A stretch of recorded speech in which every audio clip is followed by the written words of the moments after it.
नाजरीन, शहरियत तरमीमी कानून CAA के ख़िलाफ़ मुजाहिरों का बाज़ार गर्म।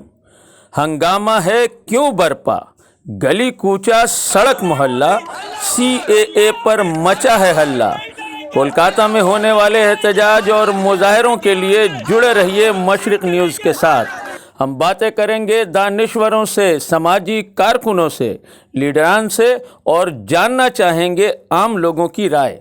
देखते रहिए CAA पर क्या है मगरबी बंगाल का रद्द अमल। देखिए, CAA जो अनकॉन्स्टिट्यूशनल कानून है, पहले लोगों को समझना है कि CAA है क्या। CAA में गवर्नमेंट ये बताना चाह रहे हैं कि जो रिफ्यूजी आएंगे उन्हें नागरिकता दी जाएगी NRC के थ्रू से। इसमें मुस्लिम को बात दिया गया, लेकिन पहले मैं हिंदुओं की बात करता हूँ CAA है क्या। इस CAA के जब डॉक्यूमेंट्स लिया जाएगा, अगर आपका डॉक्यूमेंट सही नहीं होगा तो आपको एक अलग सिटीजनशिप में रखा जाएगा। डाउटफुल सिटीजनशिप उसको बोला जाता है। उसमें हिंदू भाइयों को जब डाउटफुल सिटीजनशिप में रहेगा और उसके बाद जब NRC लाएगा तो उसको बोलेगा आप अप्लाई करिए NRC में सिटीजनशिप लेने का। इसका मतलब जो अप्लाई करेगा वो लेजिटिमेट माइग्रेंट हो गया, मतलब वो इस मुल्क के आदमी है ही नहीं।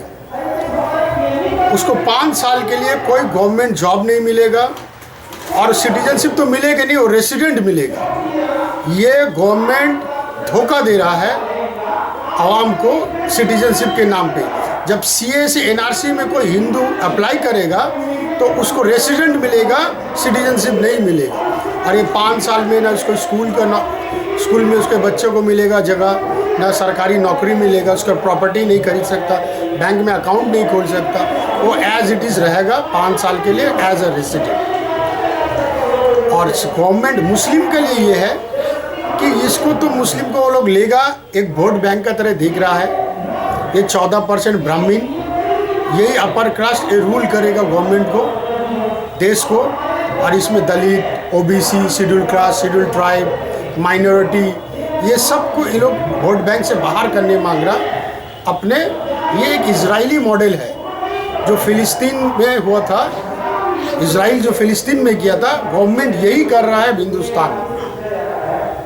तो ये काला कानून के हम लोग विरोध में है और हम लोग गार्डन ब्रिज, खिदरपुर और कलकत्ता के आवाम से रिक्वेस्ट कर रहे हैं कि ज़्यादा से ज़्यादा लोग निकले, एजिटेशन करें और इसको ममता बनर्जी को हाथ को सख्त करें और इस प्रोटेस्ट को सक्सेस करें। Thank you. वो लोग नाफिज कर दे और इन फ्यूचर जब ये एक्ट नाफिज होगा, CAA NRC जब लाएंगे उसके बाद वो लोग, तो इसमें सिर्फ मुस्लिम नहीं, सिख, बौद्ध, हिंदू सभी आएंगे।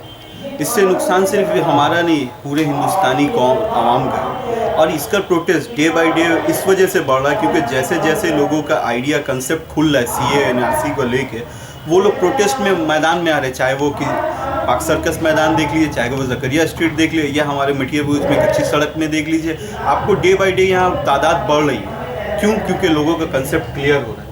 NRC से रिलेटेड, CAA से रिलेटेड जिस तरह से ये लोग आवाम की आवाज़ को दबा रहे हैं, दिल्ली में कॉलेजों में हमला करवा के, BJP वाले जिस तरह के मतलब आंदोलन कर रहे हैं, तो उनके रैली में आप देखिए जो सपोर्टिंग रैली वो निकाल रहे हैं, उसमें देखिए मुश्किल से मुश्किल 20 से 30 आदमी जो उन लोग का भाड़ा का आदमी है वो लोग रैली निकालते हैं।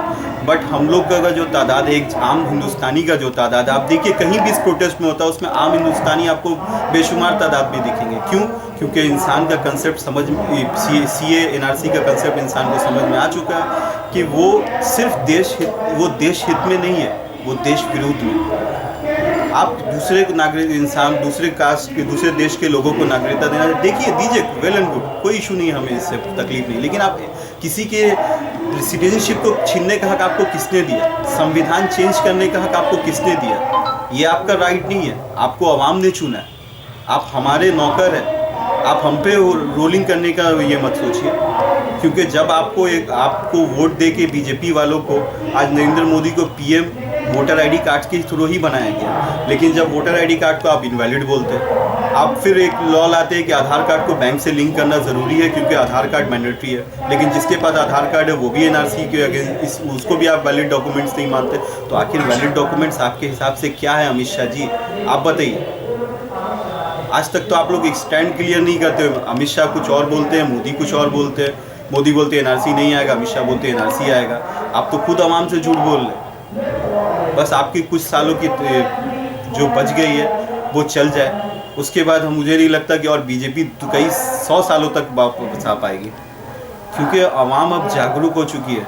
आप देखिए आज प्रोटेस्ट में सिर्फ मुसलमान नहीं, पाक सर्कस मैदान में देखिए वहाँ हिंदू भी जा रहे हैं, कई रातों से बैठ रहे हैं। क्यों बैठ रहे वो? क्योंकि उन्हें पता है कि आज अगर हम मुस्लिम आगे, आज हमारे मुस्लिम भाइयों का साथ नहीं देंगे, कल हम लोग पे मुसीबत आएगी तो कोई हमारा साथ भी नहीं देगा। इस वजह से सब यूनाइट हो गए। हमें भी चाहिए कि हम यूनाइट होकर ज़्यादा से ज़्यादा तादाद में ये प्रोटेस्ट करें, क्योंकि सामने जो 22 तारीख को सुप्रीम कोर्ट में जो इसकी सुनवाई है, उसमें हम लोग को इसको जैसे भी करके इसको रिवॉल्व करना ही होगा। ये प्रेशर बनाना हम लोग को सेंट्रल गवर्नमेंट पर, ये मैसेज देना उनको कि आपने एक गलत एक्ट पास कर लिया है, उसे आप वापस करिए, क्योंकि आवाम आपके नीचे नहीं है, आवाम के नीचे आप।